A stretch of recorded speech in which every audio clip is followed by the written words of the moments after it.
안녕하세요. 사연 읽어주는 남녀입니다.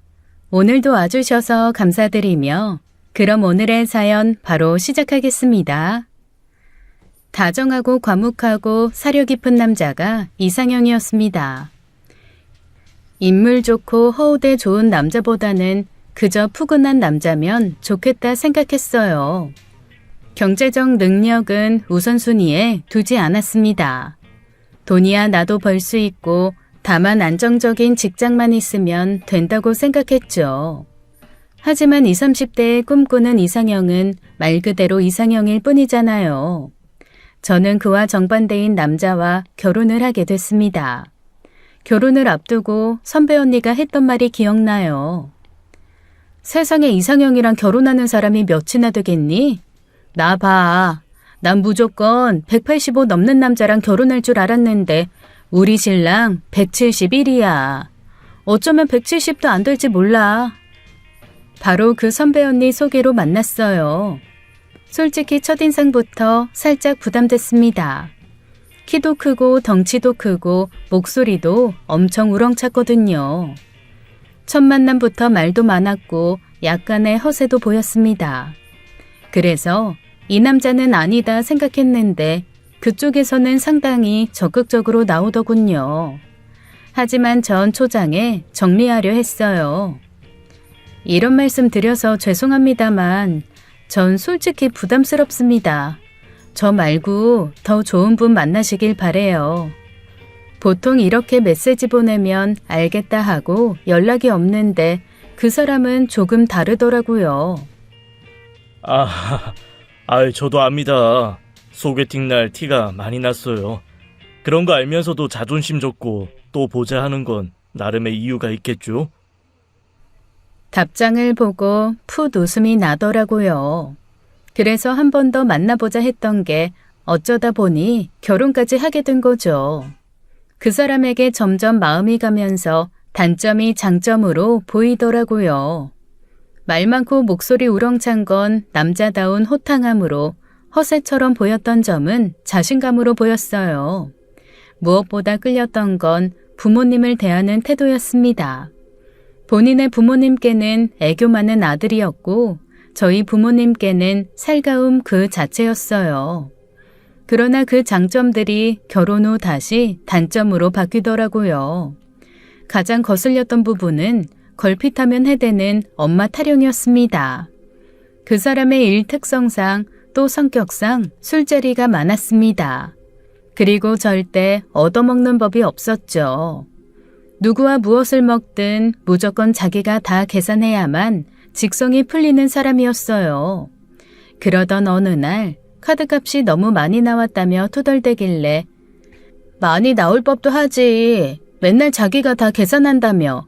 혹시 카드값 모자라면 내가 좀 빌려줄까? 대신 다음 달부터는 술값 줄여.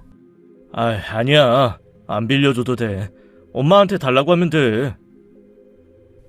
단순히 카드값뿐만이 아니었습니다.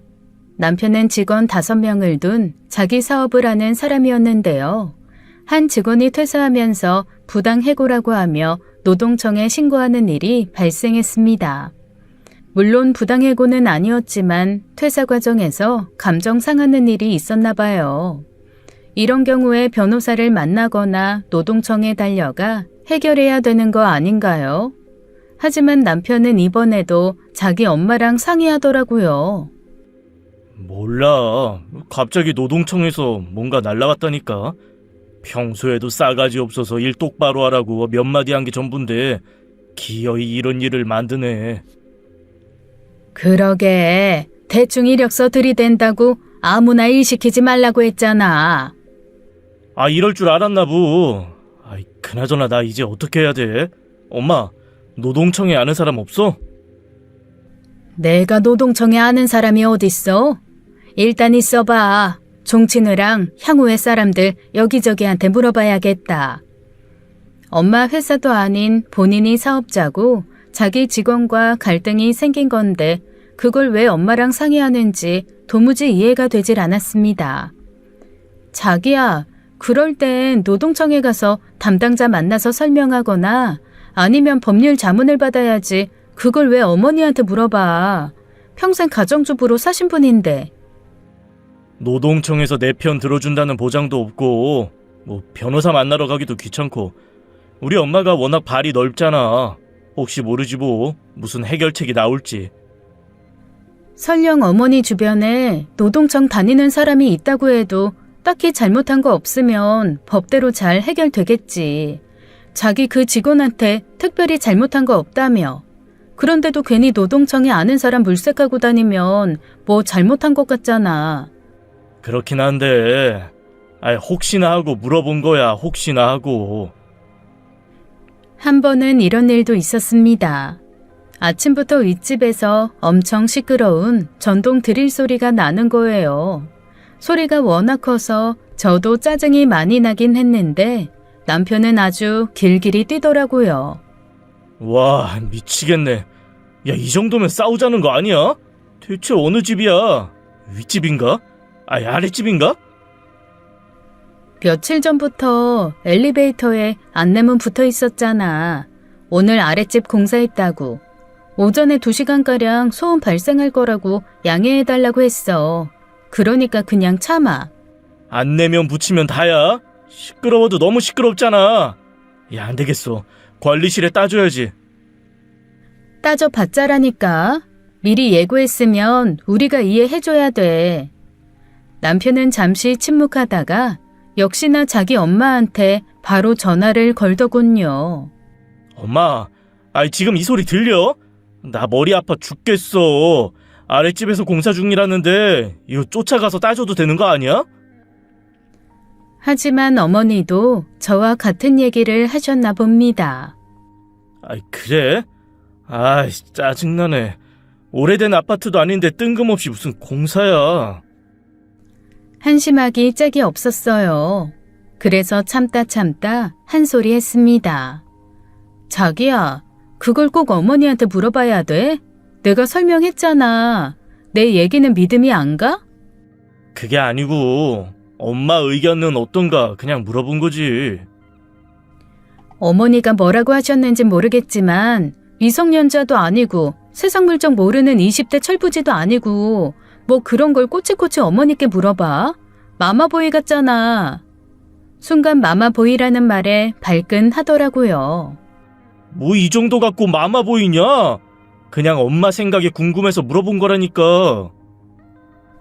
그게 마마보이라는 거야. 사사건건 일일이 전화해서 물어보는 게 마마보이라고. 결혼해서 가정 꾸렸으면 성인인데 무슨 일이 생기든 우리가 알아서 해결해야지. 엄마가 우리 어떻게 사는지 늘 궁금해하잖아. 그 생각은 안 해? 당연히 궁금해하시겠지. 그건 우리 엄마도 마찬가지니까. 근데 사는 얘기 전달하는 거랑 일 생겼을 때마다 도움 요청하는 거랑 같아? 게다가 딱히 도움 요청할 만한 것도 아닌데? 어쩌면 귀찮아하실 수도 있잖아. 괜한 걱정 끼쳐드리는 걸 수도 있고. 제가 뭐 틀린 말 했나요? 30을 훌쩍 넘긴 남자가 일거수일투족 엄마랑 상의하다니 누가 봐도 상식적이지 않잖아요. 이런 저의 팩트 폭행에 결국 남편은 버럭 짜증을 내더라고요. 나는 그렇게 살았어. 뭐든지 항상 엄마랑 상의했다고. 나는 내 엄마랑 얘기하고 싶다는데 자기가 왜 난리야. 그 문제에 대해 더 이상 남편에게 잔소리하지 않았습니다. 한마디라도 더 했다가는 모자 사이 끊어놓으려는 와이프처럼 보일 것 같더라고요. 하지만 남편과의 이런 갈등조차 어느새 시어머니 귀에 들어가 있더군요. 네가 한 소리 했다며? 내가 귀찮아 할 거라고. 예, 나는 괜찮다. 남도 아니고 내 아들 일인데 그게 뭐가 귀찮니? 걔는 사춘기 지날 때도 하나부터 10까지 다 얘기했어. 나는 그런 아들이 좋다. 그러니까 내 아들 이상한 사람 만들지 마. 모자 사이 이간질 시키는 것도 아니고 내 입장에서 많이 섭섭해. 네, 두 분이 좋다는데 어쩌겠어요. 그냥 그러려니 해야죠.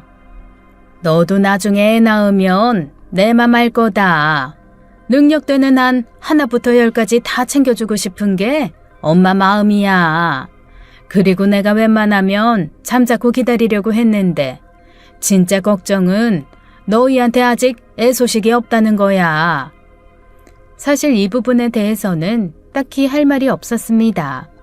결혼하고 처음 1, 2년은 아무 생각 없었어요. 일부러 피임을 한 건 아니지만 왜 임신이 안 되지라는 생각도 안 들었죠. 3년째 되던 해부터는 나름 신경을 썼습니다. 하지만 임신이라는 게 쉬운 일이 아니더군요. 제 마음도 초조했고 양가 부모님들 걱정도 있고 해서 주저없이 난임센터를 찾았습니다.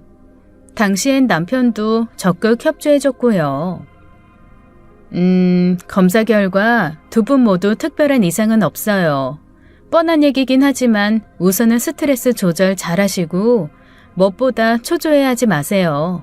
이제부터 천천히 하나하나 시도해보면 되니까요.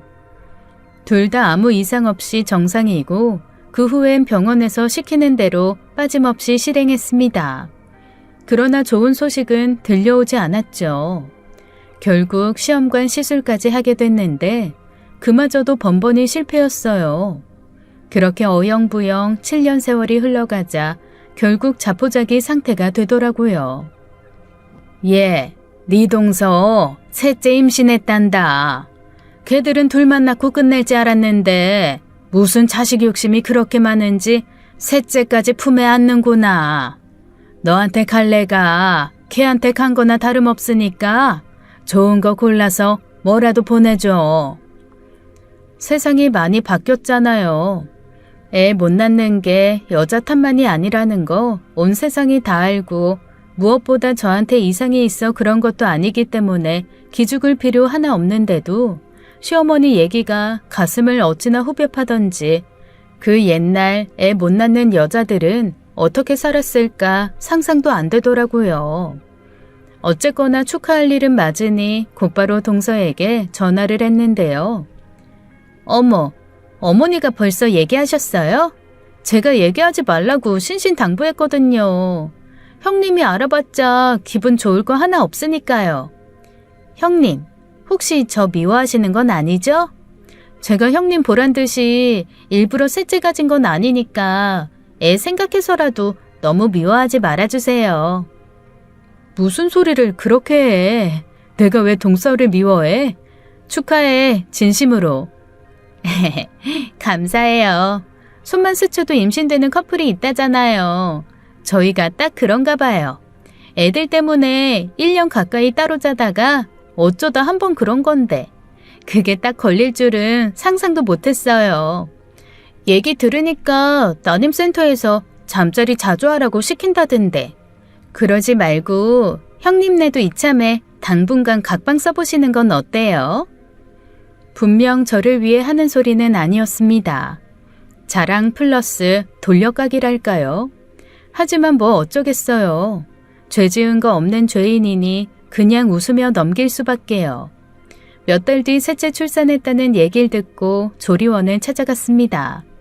마침 첫째, 둘째도 동생 보겠다고 왔던데 아이들 셋을 어떻게 키울까 참 힘들겠다 싶으면서도 솔직히 엄청 부러웠던 것도 사실이라 표정 관리가 힘들더라고요. 딸, 아들 순서도 좋지. 니네는 효도할 거 다 했다 생각해라. 내가 더 이상 바랄 게 없어. 이제 막 출산하고 퉁퉁 부은 얼굴로 침대에 누워있는 동서는 그 누구도 건들 수 없는 존엄한 존재로 보이더군요. 셋째는 완전 저랑 붕어빵이죠. 저 보자마자 깜짝 놀랐잖아요. 그랬습니다. 눈, 코, 입 하물며 두꺼운 쌍꺼풀까지 누가 봐도 동서 아들이 맞더라고요. 정말 그러네. 완전 똑같네. 첫째는 아빠랑 똑 닮고 둘째는 아무도 안 닮았나 했는데 셋째는 동서랑 완전 똑같아. 어쩜 이렇게 셋 다 다를까? 참 신기하다. 바로 그때 느꼈던 야릇한 기분은 지금도 잊을 수가 없습니다. 일부러 보려 했던 건 아니었는데 뭐라 표현할 수 없는 동서의 표정. 옆에 있던 시어머니도 그 비슷한 표정이었고 서방님은 그저 창밖을 보고 있을 뿐이었죠. 아주 짧은 순간이었지만 그때 병실에 흐르던 정막은 스산함 그 자체였습니다. 집에 돌아오는 길에 남편에게 물었어요. 자기야, 나 아까 뭐 말 실수한 거 있었어? 딱히 없었지? 없어, 그런 거. 아주 단호하게 없다고는 했지만 분명 뭔가 감추고 있는 느낌이었습니다. 그리고 남편은 그날 밤 식탁에 앉아 조금 과하다 싶을 만큼 혼자 술을 마시더라고요. 적당히 마셔라 말려봤자 소용없다는 걸 알기에 저 먼저 방에 들어와 잠에 들었는데요. 잠결에 남편이 술에 잔뜩 취해 느닷없이 잠자리를 요구하더군요.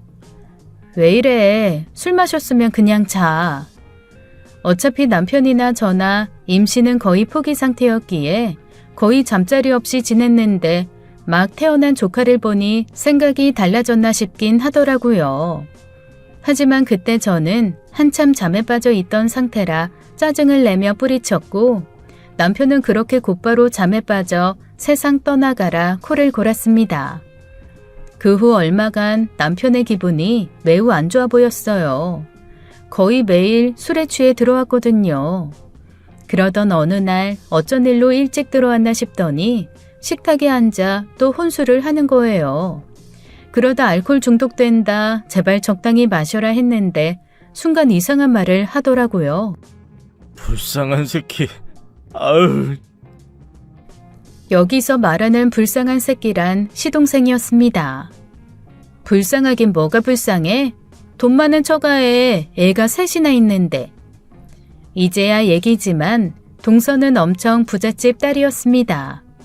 친정 부모님이 오래전부터 부동산 투자를 많이 하셔서 그쪽으로 도 같으신 분들이라고 했어요. 서울 시내 어딘가에 엄청 큰 빌딩이 있고 대구에도 건물이 있고 달달이 중국에서도 월세가 들어온다 들었습니다. 서울 건물은 친정오빠 거, 대구에 있는 빌딩은 동서 몫이라고 했어요. 시동생과 20대 중반에 속도 위반으로 결혼했기 때문에 저희 결혼할 때 이미 큰애는 아장아장 걷고 있었죠. 때문에 시어머니는 동서라면 껌뻑 죽는 수준이었어요. 그런데 대체 뭐가 불쌍하다는 걸까? 잘난 와이프 만나 기죽어 사는 게 불쌍하다는 의미인가? 남편은 그 불쌍하다는 말을 툭 던지더니 잠시 후 눈물을 뚝뚝 흘리더군요. 너무 놀랐어요. 그 덩치 큰 남자가 동생 얘기하면서 울다니. 자기야, 우리 더 늦기 전에 애기 낳자. 나 애기 꼭 낳을 거야. 이제와 뜬금없이 애기 타령하는 것도 이상했습니다.